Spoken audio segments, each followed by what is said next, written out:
발람이 자기가 이스라엘을 축복하는 것을 여호와께서 선히 여기심을 보고 전과 같이 점수를 쓰지 아니하고 그의 낯을 광야로 향하여 눈을 들어 이스라엘이 그 지파대로 천막친 것을 보는데 그때에 하나님의 영이 그 위에 임하신지라. 그가 예언을 전하여 말하되 부올의 아들 발람이 말하며 눈을 감았던 자가 말하며 하나님의 말씀을 듣는 자 전능자의 환상을 보는 자 엎드려서 눈을 뜬 자가 말하기를 야곱이여 내 장막들이 이스라엘이여 내 거처들이 어찌 그리 아름다운고. 모압의 왕 발락과 메소포타미아의 점술과 발람의 이야기가 이어지고 있습니다. 지난 말씀들을 통해서 우리는 몇 가지 사실을 알게 되었는데요. 발락은 발람을 통해 이스라엘을 저주하기 원하지만 발람은 여호와 하나님의 말씀을 통해 오히려 이스라엘을 축복하는 말을 했다는 점입니다. 발락은 장소를 옮겨서 제단을 쌓고 이스라엘을 저주하라고 했지만 발람은 2번이나 축복의 말을 선포했습니다. 오늘의 본문 바로 앞에서 다시 한번 장소를 옮긴 두 사람의 모습을 볼 수 있는데요. 23장 27절을 읽어드리겠습니다. 발락이 발람에게 또 이르되 오라 내가 너를 다른 곳으로 인도하리니 내가 거기서 나를 위하여 그들을 저주하기를 하나님이 혹시 기뻐하시리라 하고 나의 생각과 마음을 가지고 이것이 하나님을 기쁘시게 할 거라고 생각할 때가 있지는 않았습니까? 하나님께서는 자신을 기쁘시게 할 것이 무엇인지 시험하여 보라고 하셨습니다. 그러나 저주하는 것은 결코 하나님을 기쁘시게 하지 못한다는 사실을 우리는 알고 있습니다. 결국 발락은 자신의 뜻과 그 목적을 이루고자 하나님을 운운했던 것입니다. 십계명에서 말씀하신 것처럼 우리는 하나님 여호와의 이름을 망령되게 불러서는 결코 안 됩니다. 우리 인생이 하나님의 이름을 존귀하게 여기고 주님을 진실로 기쁘시게 하는 삶이 되어야 하는 줄 믿습니다. 두 사람이 부올산 꼭대기에 서 있습니다. 부올은 모압에 있는 산지의 이름인데 바알 부올이라고도 불렀습니다. 부올 지방에서 섬기는 바알을 뜻하는 명칭인데요. 결국 이곳도 이방신을 섬기는 장소였습니다. 그곳에 이스라엘을 저주하고자 하는 제단을 쌓고 그들을 내려다보면서 발람의 입에서 떨어지는 말을 기다렸습니다. 발람은 처음에 발락을 통해 얻게 될 그 부귀 영화를 원했습니다. 말 한마디 하는 것이 얼마나 쉽습니까? 저주 한마디만 해주면 인생을 역전할 수 있는 절호의 기회라고 여겼을지도 모릅니다. 그러나 발람은 하나님께서 무엇을 기뻐하시는지를 경험해 나아갔습니다. 우리 시대에 남을 저주하는 것, 또 다른 이들을 험담하고 다른 이들에게 나쁜 마음으로 저주하면서 사는 인생이 얼마나 많이 있습니까? 부정직한 일을 통해서 이익을 얻으려고 하는 이들이 또한 얼마나 많습니까? 그 악한 길을 가려는 유혹이 들 때마다 하나님께서 돌이켜주시는 은혜가 있기를 바랍니다. 하나님을 사랑하는 사람은 결코 거룩하지 않은 방법으로 자신의 이익을 챙기지 않지요. 그렇게 나의 이익을 쫓던 삶을 내려놓고 하나님의 마음을 깨닫게 되었을 때 하나님께서는 일하기 시작하십니다. 우리의 끝이 하나님의 시작입니다. 발람에게는 이스라엘을 향해 한마디만 저주하면 부귀영화가 보장되어 있었습니다. 말 한마디면 모압 땅에서 부족함 없이 살 수 있었습니다. 그러나 발람은 하나님께서 주시는 마음을 선포했습니다.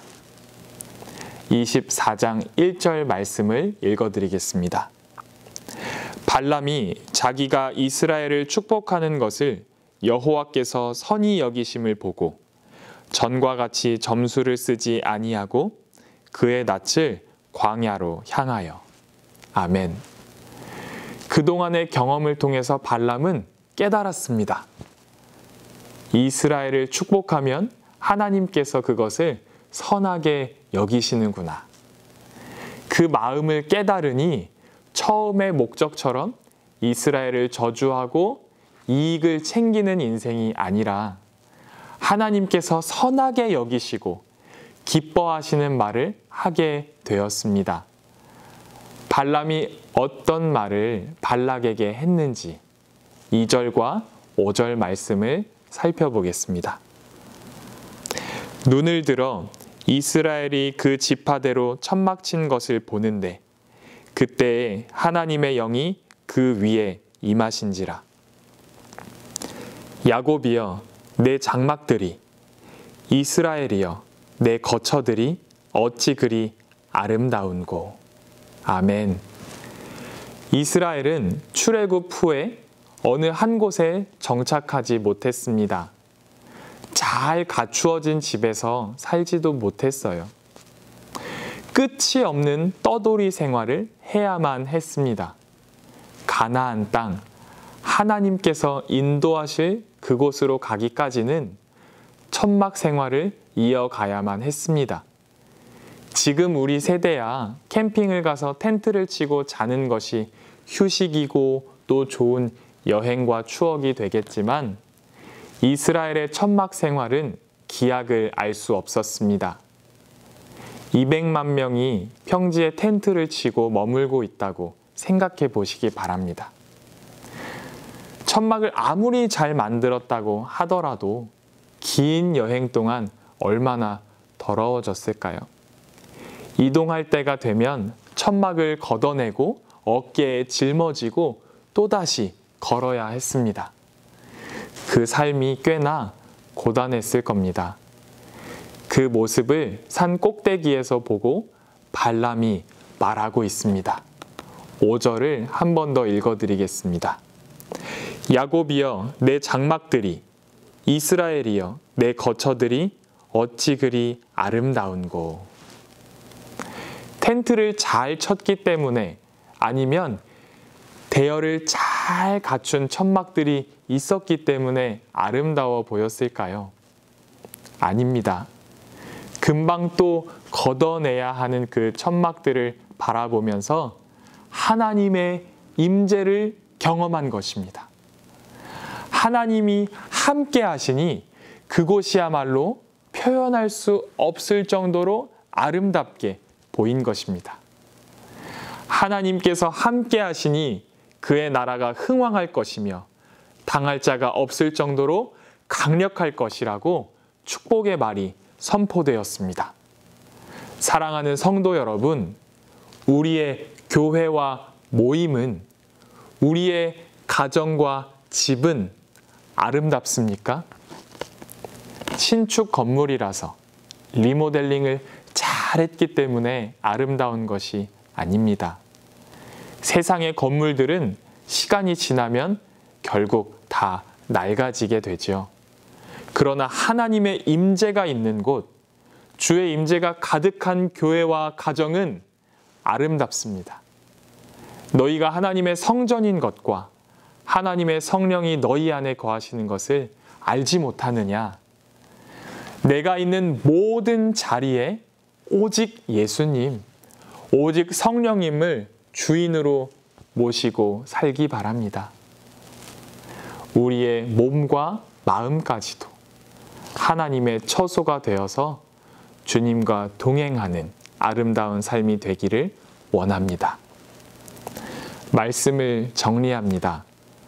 우리 삶에 저주의 말과 불이한 이익이 끊어지기를 바랍니다. 잘못된 목적을 포기할 때에 하나님께서 일하기 시작하십니다. 하나님의 임재가 있는 곳은 아름답습니다. 우리의 마음, 가정, 교회, 모든 예배에 주님의 임재가 가득하기를 소망합니다. 주님의 임재를 원하십니까? 간절한 마음으로 주님을 모시고 살아갑시다. 오늘도 내일도 영원토록 주의 임재를 경험하는 모든 성도님들 되시기를 주님의 이름으로 축원합니다. 아멘. 기도하겠습니다. 살아계신 하나님 아버지 감사합니다. 우리의 인생이 주님을 바라보고 주님을 기쁘시게 하는 삶이 되기를 원합니다. 하나님의 임재가 가득한 우리의 마음과 가정과 교회 되어서 하나님의 영광을 위해 살아갈 수 있도록 주님 도와주시옵소서. 정직하게 살게 하시고 불의한 이익을 탐하지 않도록 주님 도와주시옵소서. 예수 그리스도의 이름으로 기도합니다. 아멘.